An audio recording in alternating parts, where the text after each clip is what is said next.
Hey guys, it's Marcus Maloney, the Equity King here, coming to you from Equity RI.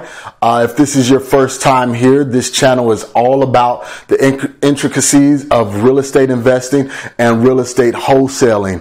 And today I have a great topic that I want to talk to you about, which is contrary to popular belief. If you've been watching me for some time, you know I like to give you the truth. I like to give it to you raw and uncut and unfiltered. And that's the same thing I want to do today.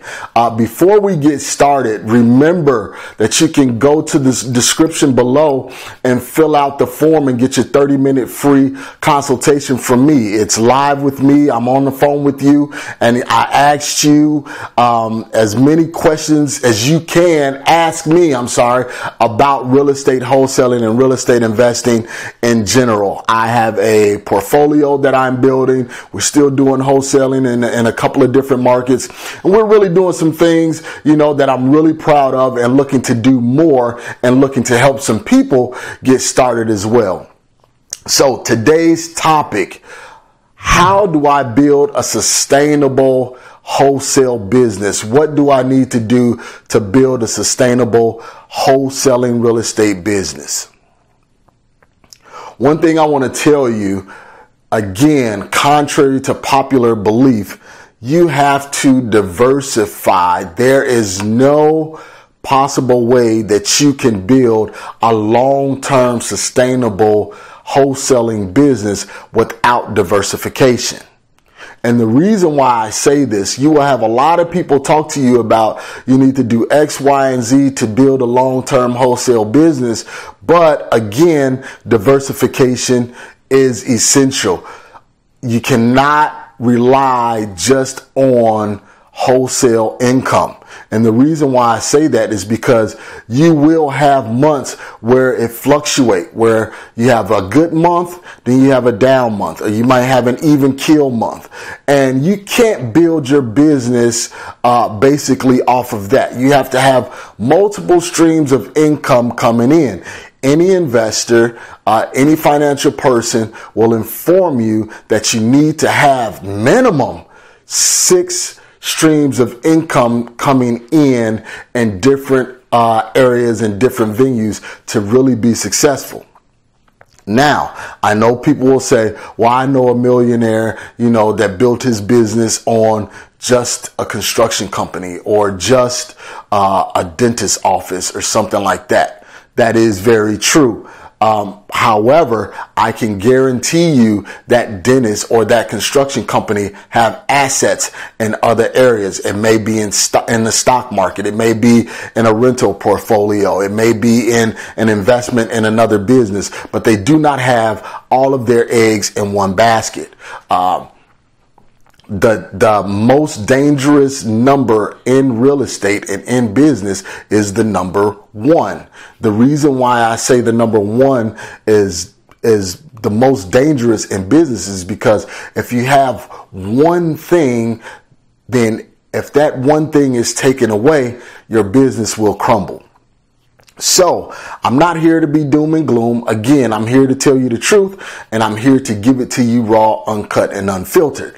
But now with wholesaling, you can build a great business wholesaling, but again, you have to diversify. So few of the things that I want to go over in order for you to build a great wholesaling business is 5 or 6 different metrics you have to look at.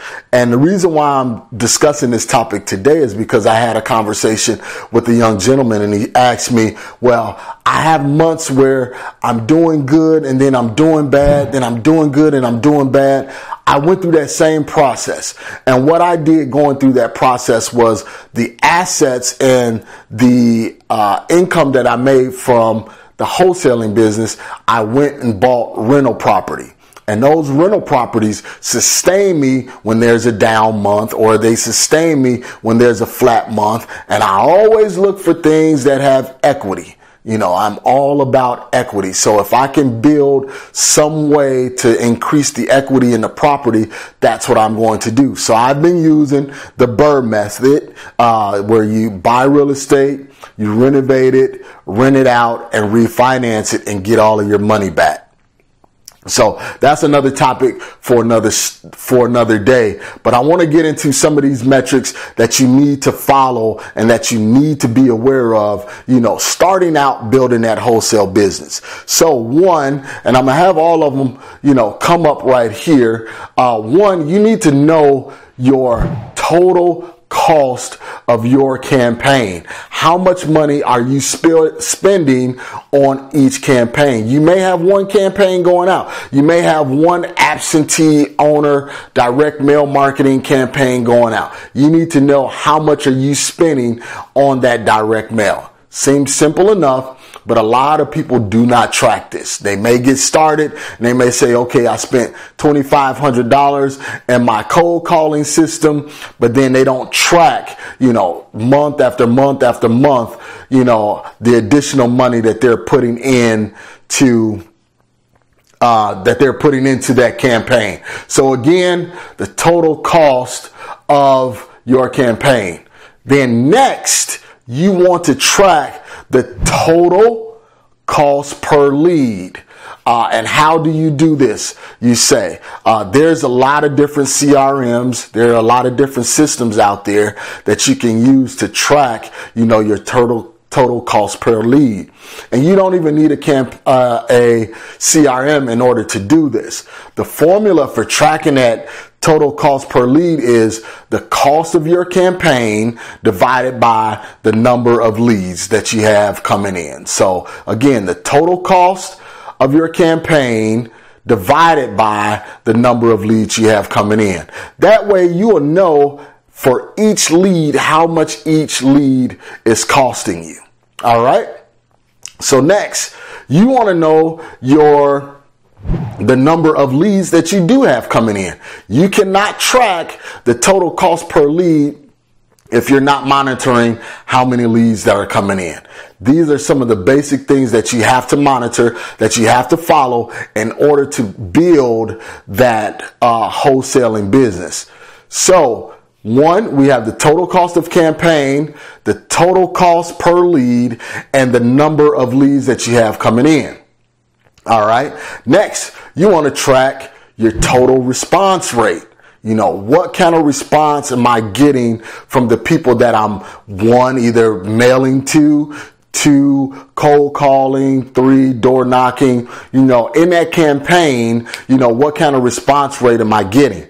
And how you calculate that is a simple formula. Remember, everything is very basic. You divide the number of leads divided by the total number of prospects targeted.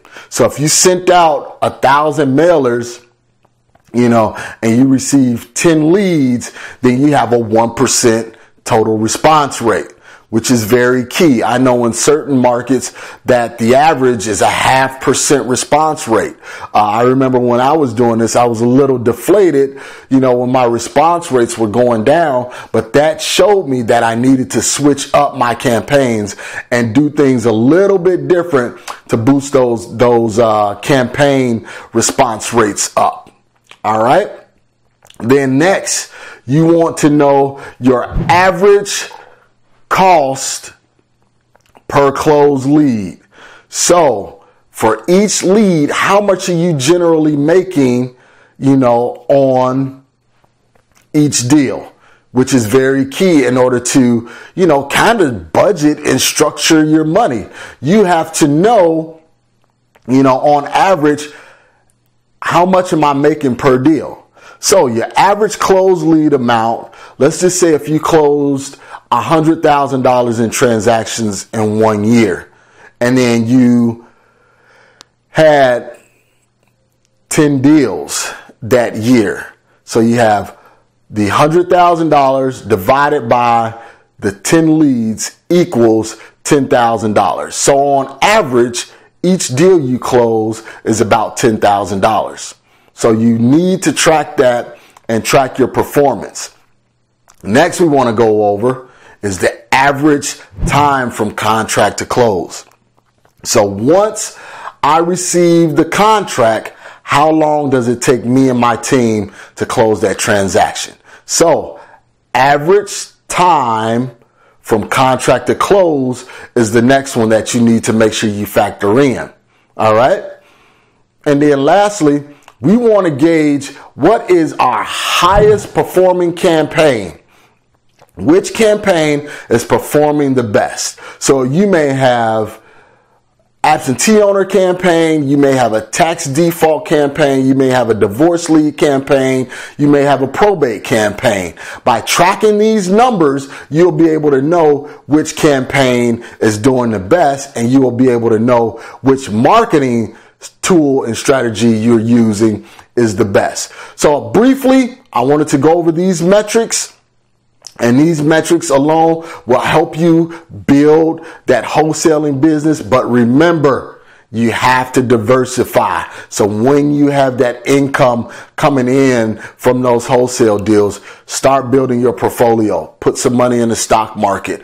Start another business, something like that. Because the reason why wholesaling is not a sustainable business market is because you have ebbs and flows in the market. The market is up, then it's down. You have a buyer's market, you have a seller's market. You make the most money in your buyer's market, but as you know, across the country right now, it's definitely a seller's market, and it's a little bit more difficult and a little bit more challenging to make great deals. So it's Marcus Maloney, the Equity King, signing off. Remember, you can get tools, tips, and tricks by going to equityrealestateblog.com right here, equityrealestateblog.com, and you will be able to get some resources that we have and watch other videos. And then again, take advantage of the 30-minute free consultation. Believe me, I'm giving nuggets and gems. You can look at some of the responses from some of the people that I've already talked to. It's not a bait and switch. I'm not trying to sell you on anything. I'm just trying to make sure you start your wholesaling venture out correctly. All right. Marcus Maloney signing off. Next week, we'll be discussing how to pull leads from listsource.com. Next week, how to pull leads from listsource.com. Hey guys, take this information, take it, run with it, get started. That way you can live that life of legacy and leave it for your children in the future. Marcus Maloney, signing off.